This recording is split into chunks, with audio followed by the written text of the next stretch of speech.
वहीं पहलगाम में आतंकी हमले के बाद एलओसी और इंटरनेशनल बॉर्डर पर तनाव बना हुआ है और इसी बीच नॉर्थ कश्मीर में एलओसी से बिल्कुल सटे गांव का माहौल जानने के लिए न्यूज 18 इंडिया की टीम ग्राउंड पर पहुंची। दिखाते हैं आपको न्यूज 18 की सुपर एक्सक्लूसिव रिपोर्ट।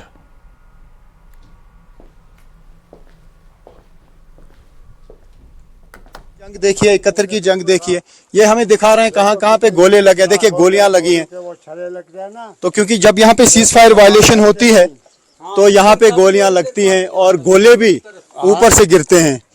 तो हाँ, तो क्योंकि आप बीच में हैं, यानी बीच में हैं, बीच में ये एरिया है, यहाँ हम उधर नहीं हाल सकते ना इधर हाल सकते हैं।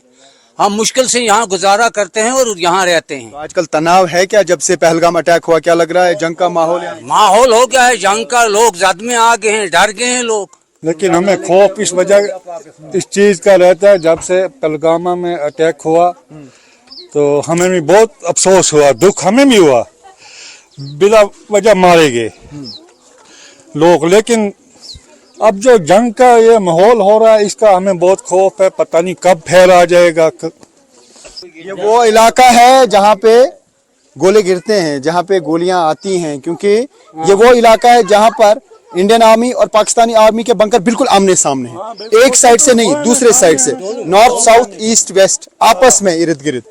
हम उसी इलाके में हैं जो आज तक गोलाबारी से प्रभावित हुआ है। जब भी सीज फायर वायलेशन होती है, आर पार की शेलिंग होती है, तो उसमें ये गांव बहुत ज्यादा मुतासिर होता है, क्योंकि ये एलओसी पर आखिरी गांव है और इसके अपोजिट में पाकिस्तानी आर्मी के बंकर हैं और साइड में इर्द गिर्द इंडियन आर्मी के बंकर हैं। जब आपस में एक्सचेंज ऑफ फायर होता है तो यहाँ गोले गिरते हैं। ये कादिर साहब हैं, हमें दिखा रहे हैं, कह रहे हैं आइए ये दिखाएंगे कि इससे पहले क्या कुछ हुआ है, हम देखेंगे। ये दिखा रहे हैं, ये देखिए कितनी गोलियां इस छत पे लगी हैं। ये सारे जो सुराख हुए हैं ये गोलियों की वजह से हुए हैं। तो ये मैं विजय को कहूँ थोड़ा सा क्लोज दिखाएं। ये देखिए, ये जो सुराख आप देख रहे हैं ये सब कुछ गोलियों से हुआ है। छरे गोलियों से साहब, जो बड़ी मारते चलाते हैं ना उसका छरे लगते हैं। यहाँ देखो क्या हुआ, स्प्लिंटर्स हैं जो मोटार शेल गिराए जाते हैं। जब फायरिंग होती है तो गोलियां भी गिरती है, मतलब छोटा फायर भी आता है, छोटा भी आता है बड़ा भी आता है। तो यहाँ पे बहुत सारे ऐसे छत हैं टीन के जिस पे गोलियां लगी हैं और सुराख अभी भी यहाँ पर हैं। तो अब तो पानी टपक रहा होगा इस छत से। बारिश लगती है ना, इसके नीचे हम बर्तन रखते हैं, फिर दिन गुजारते हैं और रात। नहीं तो खौफ बहुत रहता है, क्या होगा क्या नहीं होगा। मतलब जो पाकिस्तानी आर्मी की तरफ से फायरिंग की जाती है वो इस छत पे लग जाती है और अब पानी टपकता है नीचे। पानी नीचे टपकता है, फिर उसके नीचे हम बर्तन रखते हैं, फिर उसके नीचे रात गुजारते हैं। जो हालात हैं ये बयां कर रहे हैं कि क्या हालात रहते हैं एलओसी के एरियाज में जब फायरिंग होती है, आर पार की शेलिंग होती है। तो ऐसा ही खौफ का माहौल फिर से पैदा हुआ है। लोगों को लग रहा है कि आर पार की जंग होगी तो इनका क्या हाल होगा। यहाँ पर पाकिस्तानी आर्मी के बंकर हैं और ये जो पोजीशंस हैं वो बंकर हैं पाकिस्तानी आर्मी के। यहाँ पे लोग हैं। पता है कि क्या अभी माहौल लग रहा है जिस तरीके से अटैक हुआ पहलगाम में।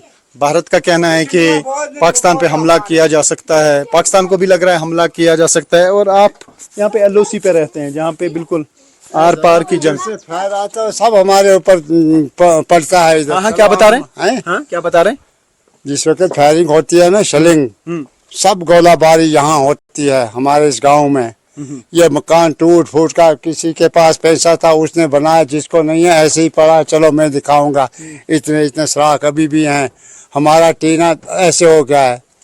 अच्छा, यहाँ पे शल गिरते हैं, यहाँ पे गोले गिरते हैं। जिस वक्त बारिश होती है ना, बर्तन उसके नीचे हम रखते हैं, फिर मतलब गोले गिरे हैं ऊपर से गिरते हैं। यहाँ पे सीज फायर वायलेशन होती है उस पार से होता है, यहाँ गोले गिरते हैं बहुत। आपको ऐसा लगता है कि डर है, खौफ है बस्ती में? और शाम का टाइम आपको लगता है कि कभी भी फायरिंग हो सकती है? कभी भी, रात को ऐसे बस जागना पड़ता है, कब होएगी, क्या करेंगे, क्या। बस काफी टाइम से तनाव नहीं था, यहाँ पे अमन था। अमन था, ये 2-3 साल हो गए ना, अमन था। फिर आज फिर बोलते हैं बस जंग हो जाएगी, फिर ये फेर खुलेगा, इससे खौफ हिरास में आ गए हम भी।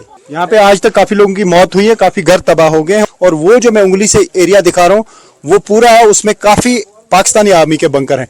ये वाला जो साइड है ये एक तिलावारी है और ऊपर चुरंडा है ये पूरा। तो एक बीच में से एक लाइन है, यही लाइन ऑफ कंट्रोल है। और ये लाइन ऑफ कंट्रोल का आखिरी एरिया है इस साइड से। यहाँ पर चाहे वो हतलंगा हो या उससे मुल्हिका जितने भी गांव हैं ये मिला के ये सारे आखिरी गांव हैं उड़ी सेक्टर में।